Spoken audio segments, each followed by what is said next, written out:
ভারতের গুজরাটের আহমেদাবাদে ২৪২ যাত্রী নিয়ে আছড়ে পড়েছে এয়ার ইন্ডিয়ার একটি বিমান। বিমানটি বিধ্বস্তের পরপরই সেখানে বিশালাকৃতির আগুনের কুণ্ডুলি দেখা যায়।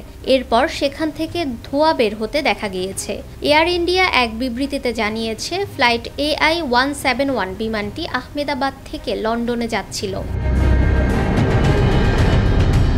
সংবাদ মাধ্যম এনডিটিভি জানিয়েছে, স্থানীয় সময় দুপুর ১টা ১৭ বিমানটি উড্ডয়ন করে। এর কয়েক মিনিট পর এটি আছড়ে পড়ে।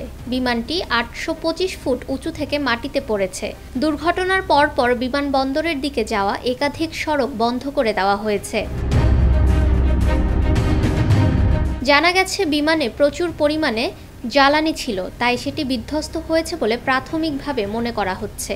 সেই সঙ্গে আহমেদাবাদের মেঘানী নগরে বিমানটি যেভাবে জনবহুল এলাকার মাঝে ধসে পড়েছে, তাতে আশেপাশের বেশ কয়েকটি বাড়ি ক্ষতিগ্রস্ত হয়েছে, যার ফলে ওই বিমানে থাকা যাত্রীদের বেশিরভাগেরই মৃত্যু হয়েছে বলে প্রাথমিক অনুমান করা হচ্ছে।